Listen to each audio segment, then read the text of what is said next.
से, क्योंकि अब सबकी नजरें 31 दिसंबर पर टिकी हुई है जब ऑफिशियली फाइनल ड्राफ्ट लिस्ट आ जाएगी एसआईआर की।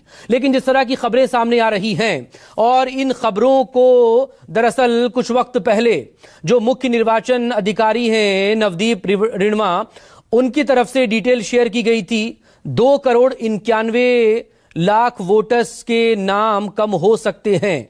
अब ये जो टाइम बढ़ाया गया था, टाइम फ्रेम एसआईआर का, इसमें सिर्फ 2 लाख ही और जुड़ते हुए नजर आए, तो अब कुल आंकड़ा 2,89,00,000 का यहां पर हो रहा है। एक अपडेट आपसे चाहेंगे और तमाम राजनीतिक पार्टियों की अपनी फिक्र भी है, जरा उस पर भी बात कर लीजिएगा।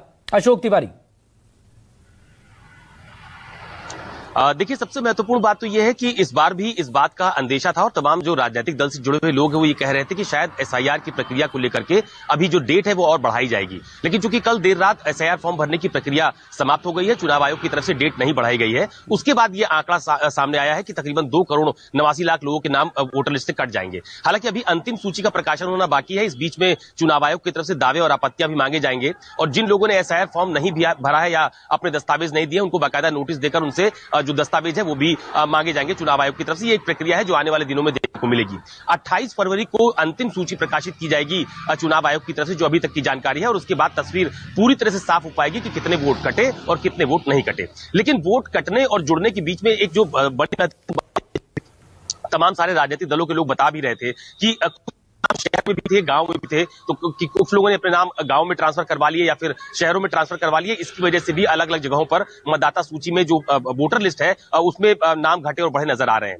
जहां तक राजनीतिक दलों के नफे और नुकसान की बातचीत है, तो सबसे पहले आप देखिए कि अभी कल देर रात ही जब ये एक आंकड़ा सामने आया कि 2,89,00,000 लोगों के नाम कट जाएंगे, तो अखिलेश यादव की तरफ से बाकायदा अपने सोशल मीडिया अकाउंट पर एक पूरा का पूरा जो वोट का गणित है वो शेयर किया गया और ये कहा गया कि अगर इतने वोट कट जाते हैं और उनको 403 विधानसभा सीटों से भाग दिया जाता है तो तकरीबन 61,000 वोटों का नुकसान बीजेपी को हर विधानसभा सीट पर होगा। इसलिए ये नुकसान बीजेपी को होता हुआ दिखाई दे रहा है। ये समाजवादी पार्टी के मुखिया की तरफ से बात कही जा रही है। लेकिन इसका दूसरा पहलू यह भी है कि जब एसआईआर की प्रक्रिया उत्तर प्रदेश में शुरू की गई थी, तो आपको ध्यान होगा कि जब पहले फेज का काफी समय बीत गया था, तो उसके बाद यूपी सरकार की तरफ से, बीजेपी की तरफ से अपने तमाम सारे सार्वजनिक कार्यक्रम रद्द किए गए और ये कहा गया कि सभी विधायक, सभी सांसद, सभी मंत्री, खुद मुख्यमंत्री भी, उन्होंने जनपदवार जो जिले थे उसको बांटा था और ये कहा था कि वहां पर जाकर के एसआईआर की प्रक्रिया में राजनीतिक दल होने के नाते वो अपना सहयोग देंगे ताकि उनके जो वोटर्स हैं उनके नाम कटने ना पाए। तो ये तस्वीर भी हम लोगों ने देखी। समाजवादी पार्टी की तरफ से पीडीए प्रहरी का एक नया वो सियासी आपने देखा कि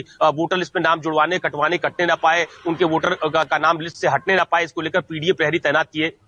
अलग अलग जनपदों में वो तस्वीरें सामने आई कि समाजवादी पार्टी के लोग पीडीए प्रहरी का कैंप लगाकर वहां पर मतदाता सूची में लोगों के नाम जुड़वाते हुए नजर आए। तो ये अपने अपने दावे हैं अभी कि अगर इतने वोट कट नुकसान बीजेपी को होगा या इतने वोट कट जाते हैं तो इसका सीधा नुकसान समाजवादी पार्टी, कांग्रेस या बहुजन समाज पार्टी या बाकी जो अन्य राजनीतिक दल है उनको होगा। तो ये अपने अपने दावे अभी हैं, लेकिन जो जब असली तस्वीर सामने आएगी कि कितने वोट एक्चुअली कटे, वोटर लिस्ट में कितने लोग नए जुड़े या कितने पुराने हट गए, जब एक फाइनल लिस्ट सामने आएगी तो उसके बाद तस्वीर और साफ हो पाएगी। लेकिन इतना जरूर है, चाहे वो बीजेपी हो चाहे वो समाजवादी पार्टी हो, दोनों ही इस बात का दावा कर रहे हैं कि एसआईआर की प्रक्रिया को लेकर के उन दोनों का नुकसान होगा। यानी बीजेपी कहती है कि समाजवादी पार्टी, कांग्रेस और बसपा का नुकसान होगा, समाजवादी पार्टी, कांग्रेस, बसपा कहती है कि बीजेपी का नुकसान होगा। तो ये एक तस्वीर अभी आरोप प्रत्यारोप के दौरान देखने को मिली है। लेकिन एसआईआर की प्रक्रिया में जो जितने लोगों के नाम कटने की बात कही जा रही है, इसके लिए मुझे लगता है अभी थोड़ा सा इंतजार और करना पड़ेगा, जब दावे और आपत्तियां जाएंगी और चुनाव आयोग की तरफ से अंतिम सूची प्रकाशित की जाएगी कि एक्चुअली कितने नाम वोटर लिस्ट से कटे, अब कितने वैध मतदाता बचे। तो ये एक तस्वीर जब सामने आएगी तो उसके बाद